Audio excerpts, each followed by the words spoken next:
Baik, kepada Pak Sapawi, silakan untuk membuka kegiatan ini.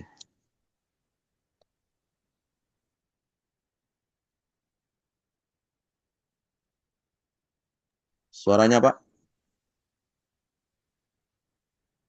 suaranya masih di mute Pak. Baik, baik. Bismillahirrahmanirrahim. Assalamualaikum warahmatullahi wabarakatuh. Waalaikumsalam warahmatullahi Waalaikumsalam Alhamdulillah. warahmatullahi wabarakatuh. wabarakatuh. Salam sehat selalu, gitu ya. Oke. Pertama-tama, mari kita panjatkan ya puji syukur kepada Allah Subhanahu Wa Taala karena berkat limpahan ya rahmat, hidayah dan barokahnya gitu ya. Sehingga kita pagi ini bisa berkumpul di Zoom ya dalam rangka sharing session. Nah, ini sharing session ini yang kedua, gitu ya. Yang pertama kemarin sudah di dilakukan sama Pak Agus ya pematerinya. Nah, ini adalah sharing session yang kedua, yang dalam hal ini pematerinya nanti akan dibawakan oleh Bapak Insinyur Julian Fikri, ya, SST, MSc. Baik, tak lupa kita panjatkan ya salam dan salawat kepada junjungan kita Nabi besar Muhammad SAW, kepada keluarga, ya, kepada sahabat dan kepada pengikutnya. Terutama kita umatnya yang di akhir zaman, mudah-mudahan kita akan mendapatkan syafaatnya nanti di akhir. Baik, Amin. sesuai tujuannya gitu ya, bahwa sharing session ini kita mengajak ya seluruh sivitas akademis ya, baik dari dosen maupun dari mahasiswa, mungkin juga dari alumni gitu ya. Dalam hal kita berbagi informasi, informasi itu bisa dapat berupa ilmu pengetahuan, ya, bisa juga berupa informasi-informasi yang terkemuka gitu ya, yang mungkin perlu kita sharing gitu ya. Dan hal ini terus terang akan berdampak nantinya kepada jurusan dan juga berdampak kepada dosen dan mahasiswa. Yang selama ini mungkin kita eh, belajar secara offline di kelas ya, yang sistem tutorial dan sistem ceramah, dan di sini kita dan materi-materinya mungkin ya juga di luar ini ya, di luar, bukan di luar ya, tapi ini mendukung ya, mendukung eh, mata kuliah struktur yang kita lakukan di kelas gitu ya. Dan bahkan bukan hanya ini ya, bahkan bisa salah satu kayak ini misalnya. Mungkin ini kalau kita mungkin bisa mahir atau ahli di bidang ini udah bisa jadi bekal kita untuk cari duit gitu ya, Pak Julian ya. Iya, Pak. Mungkin itu ya. Nah, mungkin itu ya, mudah-mudahan materi pada pagi ini ya, yang pengenalan mengenai rapid struktur, dasar pemodelan struktur beton bertulang, ini akan mendapat ibaratnya mendapat manfaat bagi kita semua dan mendapatkan barokah kita ya di pagi ini gitu ya. Mungkin itu yang kira-kira bisa saya dan yang bisa saya sampaikan ya, dan ini akan berlangsung terus ya, nanti ada session session sharing yang ketiga, yang keempat dan seterusnya gitu ya. Mungkin itu ya, saya akhiri. Mungkin sebelum saya akhiri dengan sebelumnya saya buka dulu ya, dengan sama-sama kita membacakan suatu Fatihah dulu ya. Ya Pak, Ila benar hadratin Pak. Muhammad Ah, Pak. sallallahu alaihi wasallam. Ilmunya. Al-Fatihah gitu. Bismillahirrahmanirrahim. Bismillahirrahmanirrahim. Malik yaumiddin. Ya kana ubi ya kana astagfirullah. Ya, saya buka dengan sama-sama kita ucapkan basmalah. Mudah-mudahan sharing session ini akan berlangsung dengan lancar dan mendapatkan barokahnya. Saya akhiri dengan ucapan wabillahi taufiq wal hidayah. Assalamualaikum warahmatullahi wabarakatuh. Waalaikumsalam Waalaikumsalam Waalaikumsalam warahmatullahi warahmatullahi wabarakatuh. wabarakatuh. Pak Sapawi selaku Ketua Jurusan Teknik Sipil Politeknik Negeri Sriwijaya. Selanjutnya kita langsung saja Pak Julian Silakan Pak Julian memberikan materi selengkap-lengkapnya, sejelas-jelasnya. Nanti setelah Pak Julian menyelesaikan materinya, baru kita membuka sesi pertanyaan. Ya, kepada Pak Julian kami persilakan. Oke, baiklah. Assalamualaikum warahmatullahi wabarakatuh. Selamat Waalaikumsalam pagi, warahmatullahi wabarakatuh. Bapak, Ibu-Ibu sekalian, para peserta yang terhormat, Bapak Syapawi, sebagai Ketua Jurusan Teknik Sipil Punya anak ya? Politeknik Negeri Sriwijaya. Yang terhormat juga ada Pak Andi sebagai Sekretaris Jurusan, serta Bapak, Ibu-Ibu, para pimpinan di jurusan Teknik Sipil, para KPS, Bapak, Ibu dosen, dan para peserta pada pagi hari ini. Alhamdulillah, bersyukur kehadirat Allah Subhanahu wa Ta'ala, kita masih diberikan kesehatan, kesempatan untuk bisa berkumpul pada hari ini secara Zoom.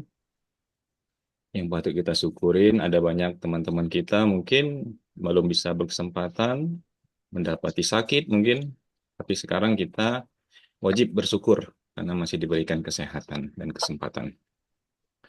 Oke, tidak perlu panjang lebar, mungkin saya mau ada cerita sedikit. Kalau saya di kelas biasanya saya menerapkan sebelum kita masuk ke materi, saya ajak untuk berdoa terlebih dahulu, seperti itu, menurut agama dan kepercayaan masing-masing. Nah, tadi sudah dibuka oleh Pak Syafawi dengan basmalah dan juga Al-Fatihah. Mungkin saya akan menambahkan sedikit. Marilah kita bersama-sama untuk berdoa menurut agama dan kepercayaan masing-masing. Semoga apa yang kita kerjakan hari ini mendapat manfaat gitu ya dan berdampak untuk kita ke depan. Tidak saat ini, mungkin nanti berapa puluh tahun atau 10 tahun dan ke depannya. Oke, persiapan berdoa, kita mulai.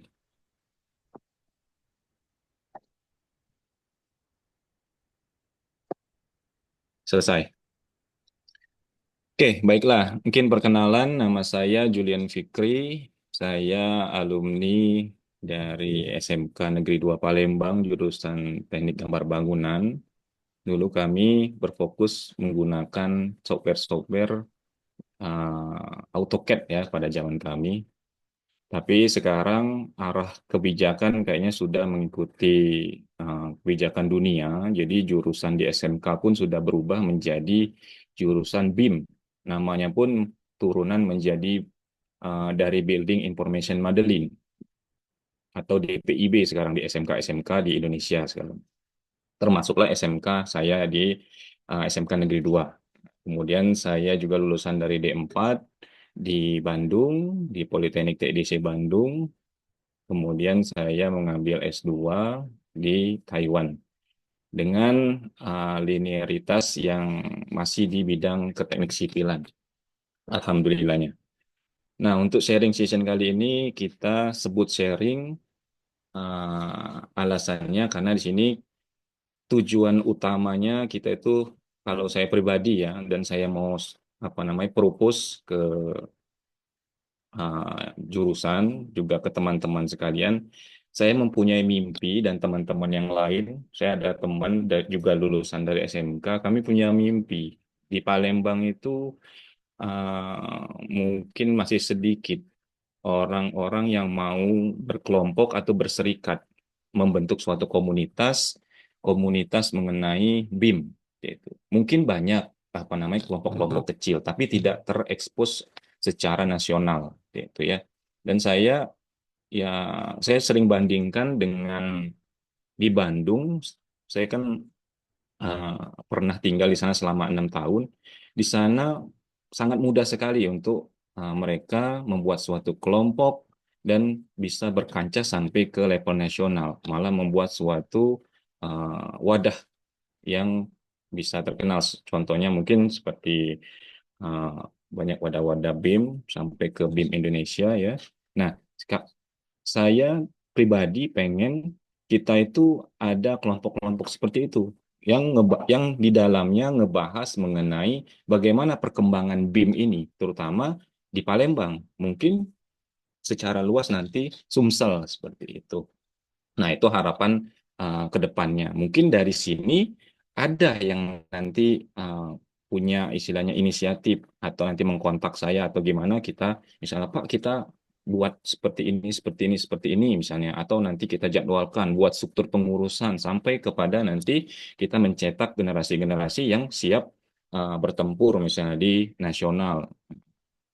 Jadi apa namanya kita merasa bangga gitu. Banyak orang-orang kita misalnya yang dari Sumatera ini bisa ikut misalnya di pembangunan IKN kemarin kan seperti itu. Misalnya jebolan dari dari mana kampus mana dan sebagainya. Tapi pada intinya pengennya itu BIM ini seperti AutoCAD gitu nantinya, yang istilahnya tidak perlu lagi orang dipromosikan, sudah pasti dipakai, sudah pasti orang-orang paham dan ngerti seperti itu. Nah, padahal BIM ini sudah lama munculnya, terutama Revit seperti itu. Jadi kami pengennya seperti itu ke depan. Nah, untuk itu diciptakanlah beberapa sharing session yang saya inisiasi pribadi. Misal saya setiap pengabdian, saya selalu angkat isu-isu terkait BIM. Ya, di satu sisi untuk mengulang-ulang lagi ilmu pengetahuan yang sudah saya dapatkan, di sisi lain saya menyebarkan paham-paham agar teknologi BIM ini dipakai, salah satunya Revit ya. Nah, mungkin teman-teman kita langsung saja masuk ke dalam itu mukadimahnya saja ya. Harapan besar saya ke depan untuk kita semua, kita masuk ke materi. Materinya sudah saya share. Itu modul yang saya dapatkan dan modul ini sudah saya buatkan materi apa file-filenya, jadi akan mudah untuk dipelajari. Oke, apakah bisa terlihat share screen saya? Masih gambar gunung, Pak Julian. Oke, masih gambar gunung. Oke, ya. Nah, ini saya ambil dari materinya Sipilpedia. Ini sangat mudah sekali untuk diikuti, tetapi ada hal yang saya upgrade.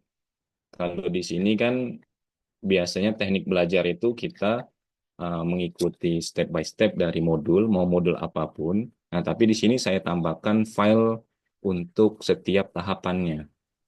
Jadi di sharing session ini lebih kepada bagaimana cara kita belajar secara mandiri. Seperti itu, saya akan sharing untuk memudahkan kita belajar secara mandiri. Kemudian bagaimana triknya biar kita bisa mengulang-ulangnya lagi nanti ke depan. Seperti itu. Kalau misalnya teman-teman nanti beli buku atau beli modul, nah bagaimana caranya biar kita tuh lebih mudah nanti mengikuti alurnya depan. Tuh saya contohkan satu misalnya di modul ini ya. Di modul ini ada 3 disiplin ilmu. Dia ada arsitektur, ada struktur, dan ada MEP. Kita nanti akan fokus di strukturnya. Saya akan contohkan ya, basic dari strukturnya. Sebelum lebih lanjut, mungkin saya akan bahas sedikit tentang BIM. Di modul ini juga ada, banyak orang bilang BIM, BIM, BIM, BIM itu apa? Nah, itu tadi ada sedikit di awal saya sebutkan, BIM itu Building Information Modeling. Ya, Building Information Modeling. Atau secara apa namanya, simpelnya, BIM itu merupakan suatu konsep. Ya, konsep, metodologi, istilah yang kita terapkan sekarang yang hubungannya dengan modeling dan dengan information. Nah, 2 hal tersebut. Kalau dulu kita hanya fokus kepada permodelan saja, permodelan 2D atau 3D. Nah, sekarang ada informasi-informasi yang dilekatkan kepada model tersebut. Nah, BIM sendiri itu merupakan konsep yang disupport oleh berbagai macam software pendukung BIM. Nah, disitulah software-software tersebut yang sering kita lihat sekarang ini. Adapun softwarenya ada banyak. Bisa dilihat di sini, ada seperti BIM 360, Tekla, Revit, Navisworks, dan Archicad. Itu salah satu contohnya saja. Nah, lanjut lagi. Oke, ini bisa dilihat adalah beberapa gambaran dari apa itu BIM sendiri, ya. BIM bisa diterapkan dimanapun, ya. Jadi dari apa namanya, dari awal mulai suatu proyek, ya sampai nanti proyek itu mau di demolition atau dihancurkan. BIM itu bisa masuk ke lini-lini tersebut, ya. Dari awal misalnya mau memulai sampai ke construction sampai nanti data tersebut malah untuk zaman sekarang data-data yang digunakan di BIM harapannya ke depan bisa dipakai oleh AI, kemudian bisa dipakai oleh kita sebutnya sekarang sebagai Internet of Things itu untuk lebih memaksimalkan uh, apa namanya teknologi zaman sekarang, ya seperti itu. Nah, tapi ha- menuju ke sana kita harus selesai dulu di information dan di permodelannya, baru kita bisa masuk ke tahapan-tahapan yang sudah advance tadi. Nah, siapa saja yang membutuhkan ya, kalau dari kebutuhan itu semuanya membutuhkan teknologi BIM ini. Dari misalnya arsitek, bisa memakainya, konsultan, bisa juga memakainya, kontraktor, apalagi owner. Ya, owner bisa memantau dari sisi owner bisa menjadi uh, bisa menggunakan data-data melalui BIM tersebut bisa untuk memantau progres project, kemudian bisa juga untuk memberikan masukan-masukan seperti itu, dan juga bisa menjadi database-nya untuk ke depan kalau misal ada mau pengembangan eh, apa namanya bisnis dan lain-lain. Nah, untuk arsitek, konsultan, dan kontraktor itu sudah pasti di sana apa namanya eh, kita terlibat di dalam pembuatan permodelan, kemudian perhitungan material, dan juga apa namanya sampai ke pelaksanaannya. Nah, kalau ditanya kenapa harus BIM, nah inilah yang menjadi pertanyaan.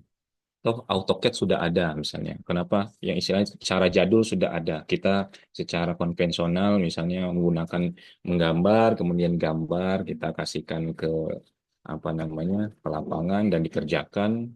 Nah, kenapa harus BIM? Nah, jadi BIM itu bisa mempermudah kita untuk komunikasi. Jadi untuk meminimalisir kesalahan